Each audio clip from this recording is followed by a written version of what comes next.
Hey everyone, welcome back. Today we're playing Minecraft while reading some Reddit stories, and the first one is from user negative fault 3681. So this was back in grade 7. I was like around 12 this time.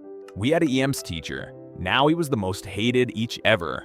If one person does something wrong, the entire class have to suffer. Last time he made us write, "I will learn my place," on 10 pages front and back. He was mean for no reason and really petty. When he wasn't at school, everyone would cheer. Now, we were writing down notes. When he switches off the projector, we all were confused like, why did you turn it off, or are we in trouble again? He stood, looked at us, all serious and stuff, when he said, "My wife beats me." This came from the man who threatens us every day and how everyone is afraid of him. The entire class laughed at him. I didn't because I didn't really care. And I'm 12. We all 12. What do you want us to do? He of course got mad and kept us in for lunch and made us drive 10 chapters. He spent the entire year complaining about his wife abusing him and cheating on him. He would take one whole hour to tell us all his trauma. What did he think we could do? We knew what abuse was and told him go to the police or divorce her. He kept saying that the police laughed at him and he can't leave her because of their kids. Their kids were 17 and 16. They can handle divorce over mommy beating daddy every day and sleeping with the pastor. Till this day, IDK why he told us, because what can we do?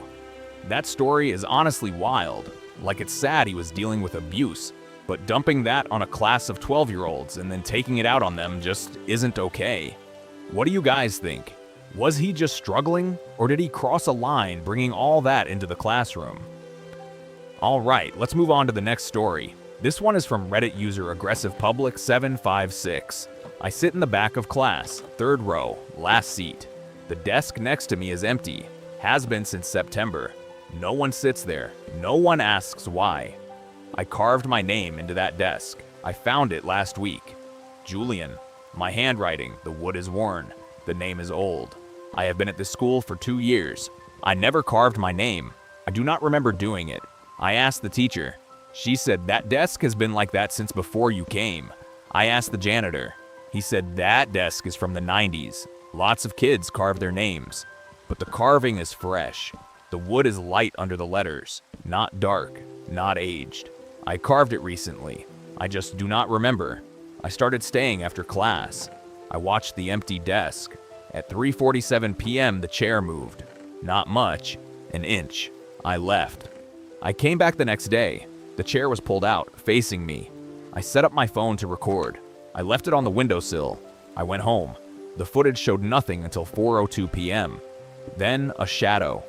Not a person, just a shape. It sat in the empty chair. It leaned forward. It wrote something on the desk. I could not see the words. Then it looked at my phone. It pointed at the camera. Then it pointed at my seat. I went to school early the next morning. I checked the desk. New carving, one word. Alone. I asked the teacher if anyone used that desk. She said no. I asked the principal. He said the desk was empty for years. I asked my classmates. They laughed. Why do you care? It is just a desk.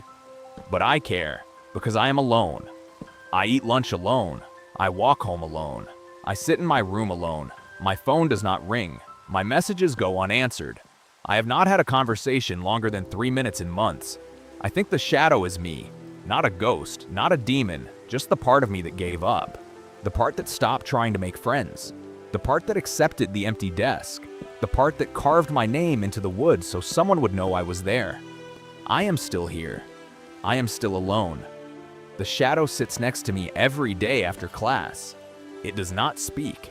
It does not need to. It is just there, like the empty desk, like my name in the wood, like the silence in my room.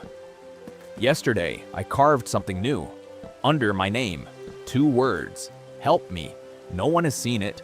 No one sits there. But the shadow did. It read the words. It nodded.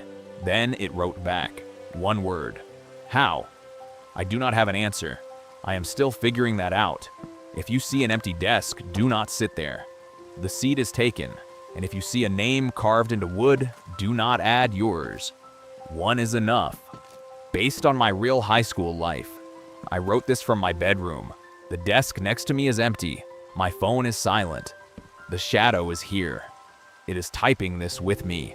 And just a heads up, I might not be posting tomorrow because I'm feeling under the weather. Stay up, stay blessed, God bless. Alright, that wraps up this story. And honestly, that one was a lot to take in. If you enjoyed this video and want more Reddit stories while we play Minecraft, make sure to drop a like and subscribe. Let me know in the comments what you thought about these stories and which one hit the hardest. I'll catch you in the next one.